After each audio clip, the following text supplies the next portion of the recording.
Yo, yo, yo. Hey, guys, welcome back to another awesome edition of the Best Practices Show podcast. My name is Kirk Behrendt, and you already know this, but my goal is to bring you best practices from the greatest minds in all of dentistry. And today I bring on a great guest, an amazing mentor of mine, great teacher, and every time I have her on, I learn a ton. Debra Engelhardt-Nash, one of the most gifted people in all of dentistry. And today we talk about a hot topic, one of the hottest topics, how to get out of PPOs by blowing up the box or getting out of the box or throwing away the box or just setting the box on fire. You guys are absolutely going to love this episode. So check it out. We'll see you guys soon.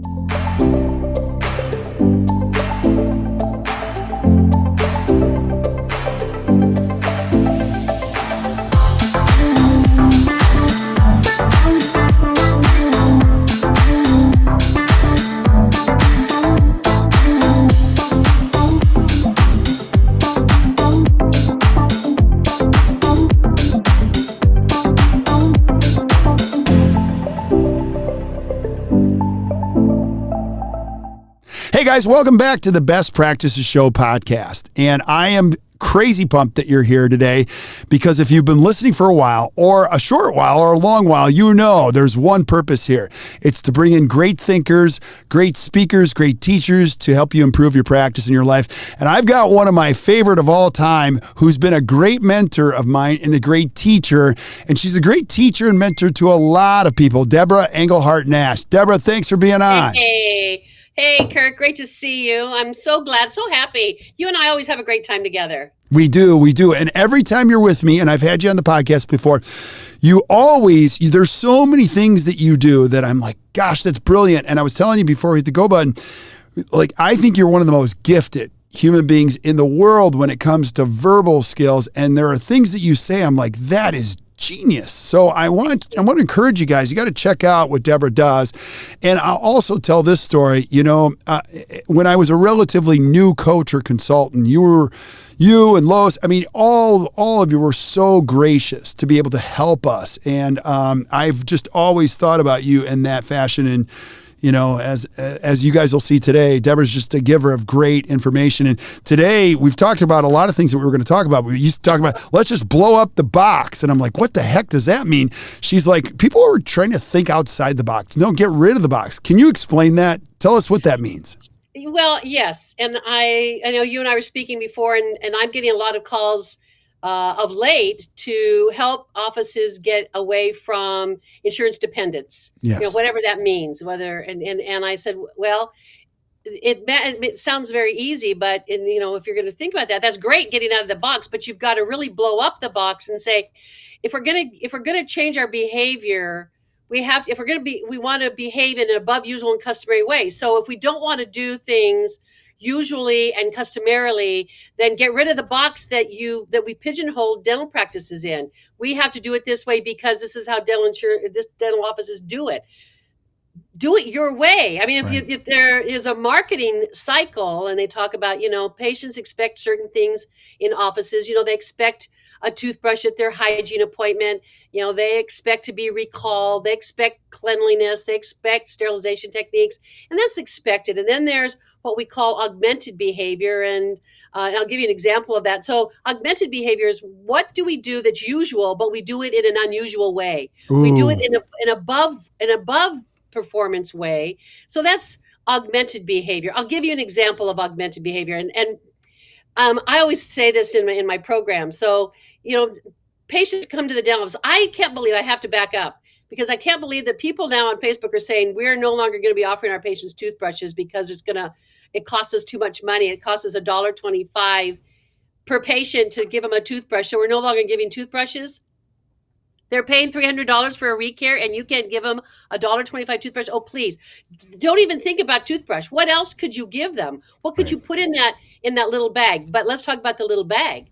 So sometimes the patient comes in, they're paying $200 to $300 or more for a recare, and you give them this little plastic bag that frankly looks like a dog poop bag. Mm-hmm. You know, that plastic bag that doesn't cost you anything. You might have gotten it free from Crest or Colgate or somebody. And it's the kind of bag I use when I walk my dog. Right. So think about what can we do that would be exceptional when people say, man, when I go to my dentist, I get this kind of bag. It's a TSA approved travel bag. It's got the doctor's logo on it, doctor's name on it. And I mean, yeah, does it cost a little bit more? But that's the patient to say, look I have a bag that endures. I have a bag that I keep. So that is what we call augmented behavior. Get rid of the dog poop bag and take in and bring in that little TSA approved bag. You can buy them. They're not that much more expensive, but they make a bigger impact. But then we call potential behavior is that outer circle. What can we do in such a way that we tell ourselves we're going to get rid of the standards and be above usual and customary? So when patients say, well, my insurance company says that your fees are above usual and customary. My insurance says that, your fees are higher than the fees that they're going to allow.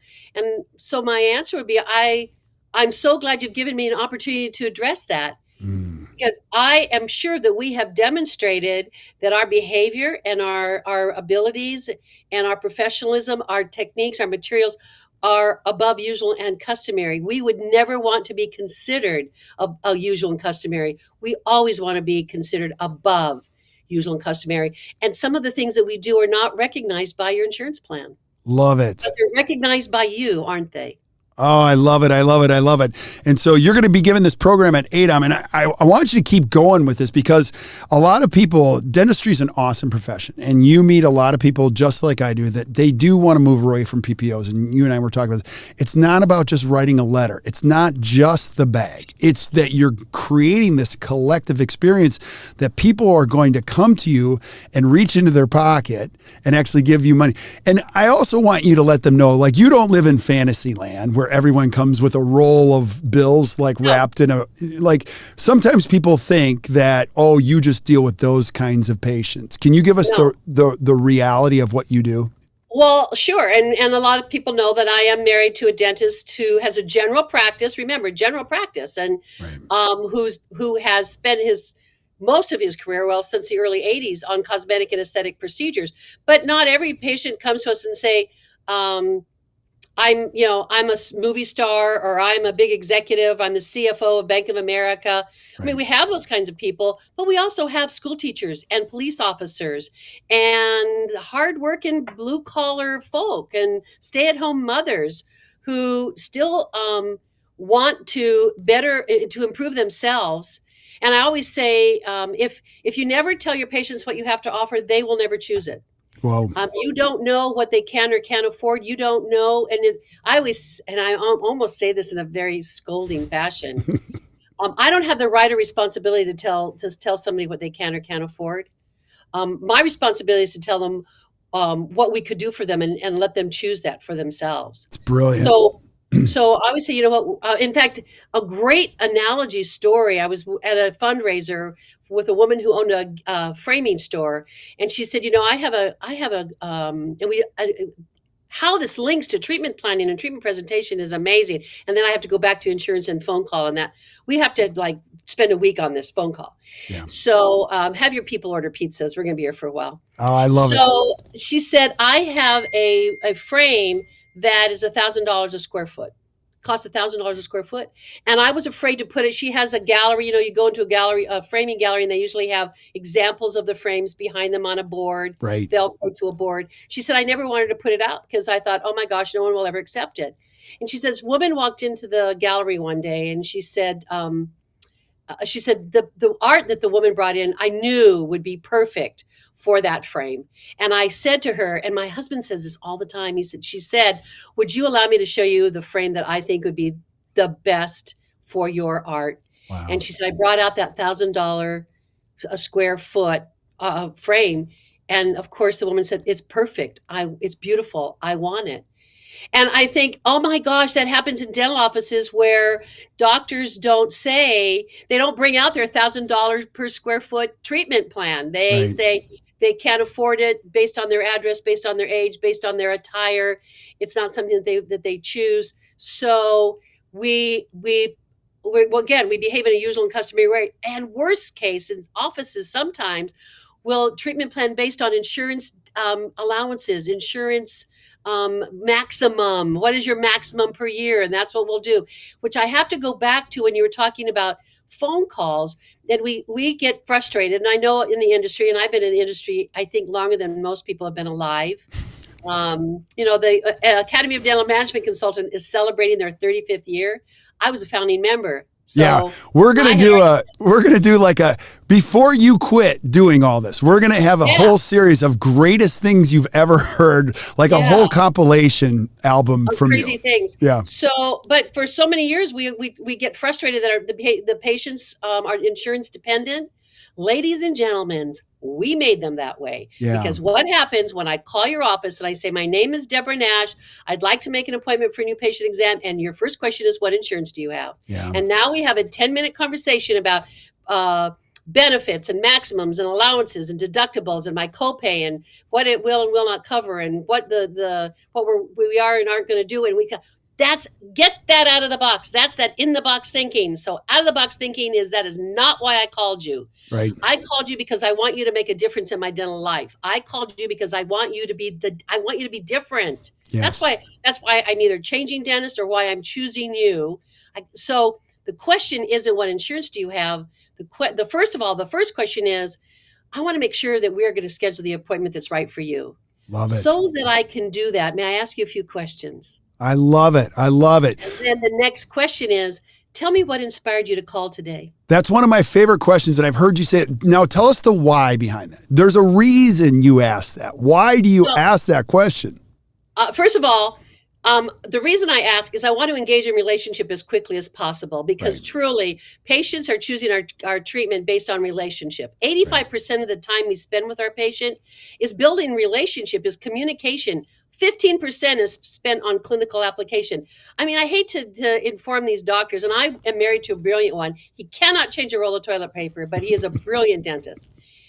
But most patients don't come in and say, I've really heard about the tertiary anatomy of Dr. Nash's crowns, and I understand that he uses Tokiyama bonding cement, so this is why I'm choosing you. No. They hear about how well they are treated and how they feel while they're in our care. Right. So I want to change their thinking that it's not about insurance. It's not about the limitations. I want them to open their scope of thinking and say, tell me when I called for a reason. I woke up this morning. I either wanted to change my dentist. I want to get healthy. I want to change my appearance. And right now appearance oriented dentistry is huge. Right. I'm calling it the Zoom boom. Plastic surgery and cosmetic dentistry is huge right now, but I want to make a difference in my dental life. It doesn't always have to be cosmetic. Right. So I want to find out what was the reason behind it? What was their motivation to call? So when they say, well, I'm calling for this reason, I can say, now I understand why you chose us. Like typically tell me one of your favorites. Like what's one of your favorite things that a patient says when you say, what inspired you to call? You're like, oh, thank you for saying that. Oh, well, I'll never forget the first of all, well, I got to back up. I remember a fellow who called and said, hey, I'm calling. He said, do you take Delta insurance? And I could say, well, I'm sorry, we don't. And we never say, I'm sorry. And we never say, I said, I'd be happy to tell you how we handle insurance. Before I do, may I ask you a few questions? How did you choose our office? Yeah. And he said, well, I was just driving by and you're close to my work. That is not why people choose us. But I said, oh, I am so glad we're convenient. May I tell you a little bit about our office? That is typically not why people choose us. Wow. People choose us because of the way they feel when they're in our care. And when you walk into our office, you are going to immediately notice some differences about us. That's awesome. Can I tell you what they are? So he's like, so insurance became insignificant. Now he came in and he had about, probably, well, more than $10,000 worth of dentistry done. But the important piece was I didn't say, no, I'm sorry, you don't take insurance. I'll never forget that conversion. I love it when I can convert. Okay, two things. I want you guys, if you're watching this, you can see the excitement on Debra's face. And that's one of the key pieces is like, you're going to get challenges that come at you. and at the front. And you got to look at them as like, ooh, that's an obstacle. And I always say the obstacle is the opportunity. Like, what a great opportunity to make this. And so I want you to listen, or at least feel the energy from Debra. The other thing I'm noticing, and you guys will notice this if you're listening too, Ross Nash is an unbelievable dentist, like one of the best ever. And it's like you need to couple that with somebody who can create value. Now, you don't always want to be on search for the most unbelievable, the Debra Engelhardt-Nashes of the world aren't just walking around going, hey, can I come work for you? But you can see the magic that you've created because you have to have somebody who believes in what you're doing to communicate it. And you can you can take all these courses, but if you don't have somebody that can create value up there, you're never going to do the dentistry, right? You got to, okay. So I always say, we always say that at work, call on me. So here's the other, if you want great team members, you have got to have, and I don't want to go, we could spend time talking about great culture, but I have to tell you my other fun conversation. Please. But we just hired a person at our front desk, and I know right now people are talking about you can't find good people. We just hired 2 incredible people, but guess what? One of them was a patient who said, someday if you ever have a job, I want to come work for you. I love the way I'm treated here. I love the vibe. I love how you all work together and how you all collaborate. It's palpable. I can tell. She moved to California so her daughter could go to college there and she could pay in-state tuition. We had an opening. We called her and she said, my daughter graduated. I'm moving back. That's awesome. Back to work for you. Then she said, I have this person who's working for an office that the culture's gone cattywampus. There was a merger. Things aren't, how they used to be. That goes back to, if you're going to merge or sell, you got to, how's that affecting your team? You and I talked about that. She said, it's just not the same. So this young woman has come to us once again. She left because of a negative culture, or a culture that wasn't fulfilling her. And she heard about the culture that we provide, or the culture that we have among our team, and she wanted to come and work for us. And she's amazing. So she heard me on a podcast yesterday, and she said, Debra, I heard you say this thing at the end of your podcast. I was listening in, and you said this thing about it's people work, not paperwork. And I said, that. I love that. Yeah, explain that. I've heard you say that at the Seattle Study Club session. It was awesome. But the other cool call that I love to field, two of my other favorite calls that I love to field, is how much you charge for. Oh, I love that one. How much you charge for veneers? How much you charge for cleanings? How much you charge for? I say, I'd be happy to discuss our fees with you. I never say, I'm sorry, we don't quote fees over the phone, because it sounds like we're embarrassed or apologetic about them, or they're too high. Right. Because what happens, people, if you say nothing, people connotate negativity. Right. Like if you don't give your team feedback, they think it's because you don't have anything nice to say. Ooh, that's a good point.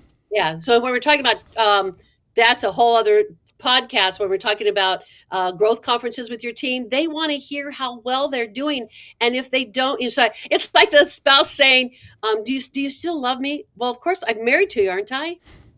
But I want to hear it. They do. I think about that song on Fiddler on the Roof. I won't sing it. So when they say, I'll be happy to discuss our fees with you, before I do, may I ask you a few questions? Yeah. Now, to us, this is going to seem like it's because I'm saying it a lot, but for this patient, they haven't heard it before. Right. So I say, how did you choose us? It sounds like you're looking for the best dentist that's going to give you what is your best investment. How did you choose us? And they say, well, I Googled you. I Googled you. Right. I say, you know what? I'm so glad you found our reviews. I'm so glad you found our site. And I say, may I tell you a little bit about our office? Most of our patients do not choose us because we are the lowest fee. They choose us because of the quality of care. Because here's our in our office, if you paid $400 or $4,000, if you're not happy, you paid too much. Right. So so if you're looking for the lowest fee possible, we may not be the office that you choose. We may not be right for you. But if you're looking for someone who will have great respect for whatever level of investment you're going to be making, we're going to be the office that you want. That's awesome. That is awesome. Yeah. Yeah. So I think it goes back to, you have to believe to be believed. And, we were talking about doctors looking for people. If I have a doctor, and I'm going to be kind of crass here, I promise I won't swear, but if I have a doctor who nickel and dimes their team members, Yeah. team members aren't going to go to bat for them on the phone like they're this. not. Yeah. They're going to nickel and dime the doctors. So we always say, if you're going to work for us, there's 3 things you need to know. Tell If you're us. going to work, so here's our culture, and it's quick and easy. I don't even know if we weren't going in this direction, but Hey, I've got a whole page of notes. You keep going, and I hope you guys are listening. Get pages of notes. This is awesome. We always say, when I'm interviewing an applicant, I'll say, there's 3 things you need to know if you're going to come and work here. Okay. Number 1, we hire grown-ups. Ooh. We don't have time to babysit. We want to take care of our patients. So we really don't have time in our schedule. We're very busy, and we want to make sure that we're giving our patients the ultimate in customer care. So we don't have time for drama. You know where your cell phone's supposed to be during working hours. You know how to behave as a grown-up. Behave that way. Right. Number 2, keep your knees bent. There are going to be changes along through the day. Right. Dr. Nash may decide, or Dr. Wormlinger, because we have 2 doctors, Dr. Nash will decide that he might want to take a direct restoration case and turn it to an indirect restoration case. Or he might want to say, hey, I want to photograph this case. It's going to be a good case study. And now we've got to stop and get the camera, and don't be prepared. Be prepared for change. Be prepared. Don't get your panties in a wad over that. Just, keep your knees bent. And then we say that number 3, and probably the most important, is you get what you give. And this goes back to the conversation we were having. Yeah. If I'm going to ask my team to give their all to me, I need to give my all to them. Amen. So that is I think awesome. It's absolutely critical that, first of all, we have to understand that we've hired people who have lives, and we need to respect those lives. And if we do that, when we ask them to maybe go the extra mile, which, by the way, the great thing about going the extra mile is there's not much traffic. That's so well said. I love it. So if I'm going to ask my team to go to the extra mile for me, man, I need to go the extra mile for them. That's so true. That's that culture of, so when I am on the phone with patients, I am excited about talking about their practice because I'm excited to be there. Yeah. I can't imagine waking up every morning going to a job that I hate. I just can't imagine. So because it's going to come across on the phone. It's going to come across when I talk to the patient. I'm just calling to check on your recall. I mean, it's just a recall. I think the most important question that a hygienist asks, I'm jumping there, it's not just a recall. It's not just a cleaning and exam. The most important thing that a hygienist does is when he or she is reviewing that patient's record and she sees that there's an outstanding treatment plan, before she launches into anything clinically, body language is 80% of how we communicate. She or he backs up a little bit, sits back and says, I see that the doctor has recommended treatment for you that we haven't yet to complete. So tell me, what has prevented you from having that done? Wow. And then be quiet and let the patient say, it's too much money. I'm too busy. I don't see the value in it. I don't think I need it. It's not bothering me right now. But if you never ask the question, or if you say, well, doctor mentioned you needed 2 crowns up there on the upper right. I know. Okay, I've got 40 minutes. Let me clean your teeth. And end of conversation. Yeah. As you guys can see, this is why I love hanging out with Debra. Every single time you bend my brain. This is awesome stuff. Like I have all these questions that I get all the time. I think we could just do a Q&A with Debra and you just create so much value for us. And I absolutely love it. But again, that's out of the box thinking. That's a hygienist saying, I am thinking out of the box of I have 40 minutes and I have these muscular motions per minute that I have to do. That's also out of the box of, and you talk about data and analytics so well. It's not only how much am I producing per day, what additional treatment is being diagnosed and accepted out of that operatory. Okay, go back to that. That's a big deal. That's a very big deal. There's so much treatment in all those charts. Sometimes we scramble for new patients, and I say, wait a minute, you can brag to me about your attraction. You can brag to me that you have 50 new patients a month. I want to also know what your attrition rate is. Right. I want to know your attrition. I also want to know is, of those 50 new patients, how many said yes to treatment, and what was the value of the treatment they said yes to? I'll never forget this phone call. This happened years ago, and people have heard me say it. So this doctor called me, and he says, I have 30, single practitioner, and he said, I get 35 new patients a month, and I need 50. I said, well, tell me about tell me what you're doing with the 35 solo practitioner. That's a lot of patients. Absolutely. Depending on what? Right. Lots. So I said, well, tell me about what are you doing with the 35 patients you're attracting right now? He said, well, I have 100% case acceptance rate. 100% case acceptance rate. No one has that. No one has that. And I said, really? Wow. So I'm thinking, wow, if we had 100% case acceptance rate, we're in the 70s, but our average value per patient is about $8,900. Yeah. See, because we have $60,000 cases and we have $2,000 cases. Ross did a $2,800 case today. Right. So he said, I said, well, what is your value? What is your treatment plan value that the patients are accepting? Yeah. And he said $400. So the question is, do you really need more new patients, or should you talk about how you can elevate your acceptance rate on the patients you're already attracting? I love that. Okay, can I just ask you this, because I've never asked you this. So this is a big one I get. I get this from dentists all the time. They have like 4,800 patients. And I'm like, well, how many doctors? 2. I'm like, okay, all right, stop. Do you want to be everyone's dentist? No, but I need more new patients. I'm like, oh Lord. And we have like 7 insurances. Okay, from your perspective, you guys don't have 10,000 patients come into your office, do you? Like, how many patients do you? Well, I think that's the question you got to answer is how much, how many, type of a thing, right? Well, if you take a look at total, that's one number. But if you take a look at the number of patients we've seen in the last 18 months, it's very low. So total, we have 5,800 patients. However, in the last 18 months, less than 2,000. Wow. And that's for 2 doctors, essentially. Well, he joined us in December, but you and I talked about this. We're slated to do probably, and once again, I wear my heart on my sleeve. My husband wears my heart on my sleeve. Our practice, our goal every month is about 195 for the 2 because Ross works part-time, right? We've exceeded it by $30,000, $50,000 every month since January. That's awesome. Because the team is fired up. First of all, because the team is on a bonus. Right. And you're giving them a great bonus because it's based on collections, and you know what? They earn it. Right. The doctor never resents giving it, and I also have to think, we won't talk about bonuses today, but if you're going to offer a bonus plan, oh my gosh, Kirk, we're like octopus. I'm tracking you. I got you. I got you, girl. I got you. Octopus are invertebrate, but they have feelings. They do. I heard that. Yeah. Now I'm going to think about that when I have calamari. I'm so sorry. Oh, yeah. I love great calamari too. Yeah, but I'm going to say if you're going to do a bonus plan, don't make it so convoluted that your team can't figure it out. Right. And if it looks like it's in the favor of the team and you're feeling resentful, then you've got the wrong bonus, or you've got the wrong attitude. I mean,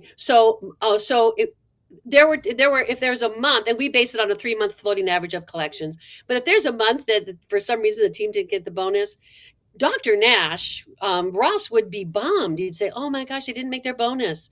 I say, yeah, well, that's the math. It's the math. Mm-hmm. So he is as excited about handing that check to them.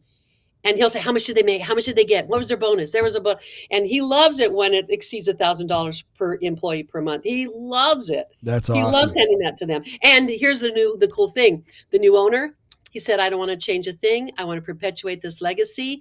It's working. I want to continue it working. And he says, I want to do, and we've added a lot of new technologies and a lot of new things, but he said, I just want to perpetuate what's working. Yeah. So, I mean, that's pretty awesome. But we have a team that every team knows. First of all, we're major fans of everybody's cross-trained. Mm-hmm. Don't tell me you can't do it.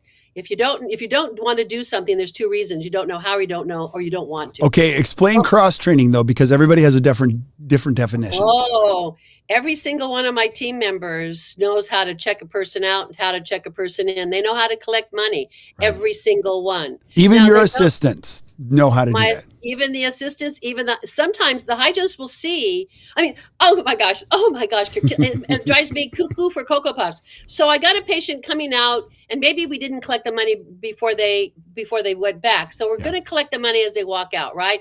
My receptionist or my treatment coordinator, or my front office administrator is on the phone, right? My hygienist is walking the patient out. She sees that the 2 people at the front desk are occupied, and she asks the patient to take a seat so we could collect her money. Really? So I want you to pay me, but could you go ahead and have a seat and wait over there for a few minutes before we take your money? Mm-hmm. No. No. So what our hygienists say is, you know what? Oh, I see that Monique, I see that Rhonda's, they're tied up with another patient. Let me take off my jacket, because they have to take off their PPE jacket. Let me Right. take that off, and I'll come around and I'll go ahead and walk you out so you don't have to wait. Yeah. That's awesome. That is I so mean, awesome. But it's a so mindset that you guys created. You created that mindset. You yeah, reinforced that mindset. And that's what yes. you're talking about, is blowing up the box or throwing out the box, is you don't want to think like you used to think, you know? Don't think like you, because think about this. You're right. No matter, all work is elective. All work is elective. Okay, explain that, because that's one of my favorite definitions you provide too. Explain that. All work is elective. I don't All? have to Do you mean all? I don't have to do anything. I Right. don't have to clean my teeth. Don't tell me that. I mean, you have a person coming in there and you're talking about saving a tooth because you want them to chew better, and they're thinking, you know what? You look at their body, and I'm not denigrating body structure or body, Right. and you look at them and thinking, this is a formidable person. Doesn't look like they've been having a problem chewing, and you're going to now tell them that they're not going to be able to eat if they don't take care of this tooth. Mhm. Don't think that's going to fly. Right. So there's a wonderful release when you say to the patient, you know what, what we'd like to do. Would you allow me to tell you what I could do for you if you gave me carte blanche? If you would allow me to provide my best, this is what I think is best for you. You don't have to choose it. Right. Now, what that does for the patient's psyche is they don't feel they're being manipulated or sold to. They don't feel they're being pushed into anything. So now it gives them the freedom. When you say, would you allow me to tell you what I could do for you? Would you Yeah. allow me to tell you? And they say, yeah. They don't. And we say, you know what? You don't have to choose this. So one of the things that we say, rather than and I think what you're alluding to, rather than saying, we're going to have an examination, we're going to take all your radiographs, you're going to do study models, we're going to do periocharting, we're going to do oral cancer screening exam, we're going to take out your tonsils, and then we're going to give you a treatment plan, tell you what your insurance is going to cover, tell you what your out-of-pocket expense is going to be, and Right.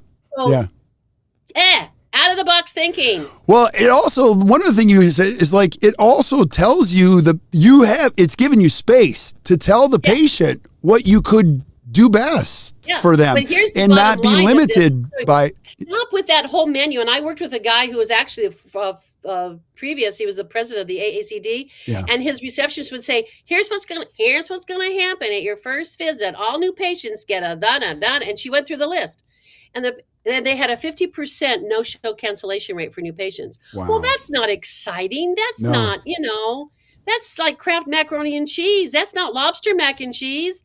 So I said, so what happens is we say, you know what? The most important person you're going to meet at your appointment will be the doctor. Mm-hmm. Because we want you to feel comfortable and confident that you've chosen the right office for your care. Love it. And we're going to tell you what you need. We're going to give you the information to help you choose what is right for you. Love it. Rather than, when I could tell you, Kirk, you need to eat more, I don't know, you need to drink more milk, you need to eat more chocolate. You're going to say, no, I don't. But if I say, Kirk, I'm going to give you an opportunity I'm going to give you information to help you maybe change your dietary habits and make some better choices for you. I'm not going to even pretend to be Uche, but Uche says, I'm going to give you information. Do with it what you will. Right. So I think that's the same situation when we're talking to our patients about, rather than saying, we're going to tell you what you need, we're going to give you information to help you choose the right care. Yeah. I love it. And I wish I could have you all day, because I have like 30 more questions I want to ask you. And I'm going to have you back again and again and again and again. Give us some last couple thoughts. Like, I really love the idea of throwing away the box or getting rid of the box. What are some other limiting beliefs that you see happen with dentists? Never make insurance the bad guy or the good guy. Yes. Or the good. Wait. Go back to that. What do you mean? Don't make insurance the bad guy or the good guy. Oh, you have insurance. Well, here's what we can do because you have this insurance. No, it's an allowance. It's not a benefit. You have a dental allowance, and we'll help you utilize that allowance. And here's one of the things I always say is, when people ask whether or not we take insurance, and we don't, and I'm not saying that that's always the right thing to do for everybody.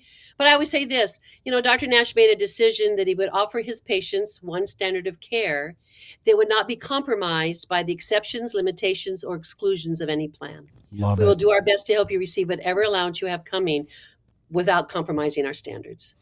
But I think but once again, I'm not going to say that, oh, your insurance is terrible, or, oh my gosh, your insurance doesn't cover very much. Your insurance is stupid. And once again, we talked about this. That's like telling a mother that her baby is ugly. You don't want to ever do that. You don't ever want to do that. So, this is now, wait, insurance. Explain that more too. You got to explain more, because sometimes people really value that and they don't really understand it. And we're crushing it right away. Right. Yeah. So we're saying, oh, you have this terrible insurance, they don't cover very much. Well, now, I mean, you can say, you reverse it and say, you are among the 50% of Americans who actually have dental and some kind of dental allowance. Congratulations. Okay. That's awesome. There may be some exclusions and exceptions on your plan that may be incongruent, or that may not sync with the quality of care that we provide, but we'll help you receive whatever allowance your employer has provided for you. That is so awesome. So isn't that great? Yeah, we're going to do our best to, your employer has provided a dental allowance for you. That's fantastic. And we'll do our very best to help utilize that. Debra, you have one of the most amazing gifts ever. Now, I've heard you like 50 times. Every time I hear it, I hear something. I hear it a new way, a different way. I hear new things. I'm telling you guys, you have to follow what Debra does. You got to reach out. Now, someday I'm going to have to come on and talk about how, and we did this with Gary Raz, we did this with Bob Lowe's, how people, a couple things. People would, everybody knows my husband's a fee-for-service, cosmetic aesthetic focused practice, and everybody said, it could not be sold. He's a unicorn. No one's going to want to buy this practice. And everybody says, what happens when the patient says, I only want to see the senior doctor. I don't want to see the new doctor. I only want to see Dr. Nash. I only want to see Dr. Bradley. I only want to see, how do you incorporate in helping that patient understand, appreciate, and accept the new doctor? Okay, we're doing a whole episode on that. A whole program on that. Okay, watch. This is going to be my sales. Would you come back once a month and you pick the topic? There's like 9 shows I want to do with you now. I want to do one on growth conferences. I want to do one on transitions. This is amazing. I'm just so grateful because it's always fun with you. Oh my gosh. I enjoy every minute of it. Like, you add so much value to all of our lives. I'm so grateful. Now, I want people to find out more about you. I want you to tell them about your business academy. I want you to also tell them about the courses that you do at the Institute. I want them to tell, if you haven't seen Debra speak, you got to see her speak. You're going to be doing a program for ADOM. Tell us about all of that. Where are you going to be? How do I find out more? Next thing coming up is AGD in Orlando. I'll be there, and I'm talking about communication update from phone call to recall. So I'm talking 3 hours on communication and language skills. You got to go. That's to be the topic. How do I say this? What do I say? And when I'm, people write it down. And then at ADOM, the American Academy of Dental Office Managers in Scottsdale, I'm doing 2 programs. One is treatment planning, treatment acceptance, presenting treatment, and presenting financial arrangements. 2 topics that are really kind of linked together. And then I'm also doing that out of the box thinking. How do you set your box on fire so that your practice is seen as above usual and customary? So when you present an above usual and customary fee, your patients understand and appreciate it and accept it. So, because here's one of my other, so we'll talk about that, but I have to say one other thing. You're so sweet. Yeah, we do have a Nash Institute. So we have clinical courses. I also have a dental business school, 2 days training from, phone call to recall to analytics to radical focus. We do that at the Nash Institute in Charlotte, North Carolina. But here's one of the things I always say to doctors. And when I first met my husband, people think I got into this industry because of him. No, I'm still in it in spite of him. Right. Yeah, you were pretty good before you met him. Like, you were an excellent, unbelievable teacher. He was a guest for me at a study club in Oregon. That's, but I always say, it's one thing, and I said this to him, it's one thing to know how to do the dentistry, how to be a great clinician. That's one set of skills. It's another thing to know how to communicate so that your patients understand and accept those skills. And those are 2 different skill sets. So I do that part of it on how you help your patient understand, appreciate, and accept the beautiful dentistry that you have to offer and that you want to provide. So we do that at Dental Business School at the Nash Institute in Huntersville, North Carolina. People can find me online, and I really give people my cell phone number, and I'm happy to do that. And here's why. Please, yeah. Because I'm on the road. So if you call my office, you oftentimes will get a recording, and sometimes they call forwards to me, but text me and say, hey, I'd love to have a conversation. I don't have a meter on my phone. I do have Weave on my phone, but I don't have a meter. It's 704, which is a Charlotte area code, and it's 904-3459. 704-904-3459. And it's Debra Engelhardt-Nash at gmail.com. And my website is Debra Engelhardt-Nash. And I have a couple articles, and I have a couple tip sheets that you can print off of my website. 15 quality service cues for your team. The 10, 11 commandments of teamwork.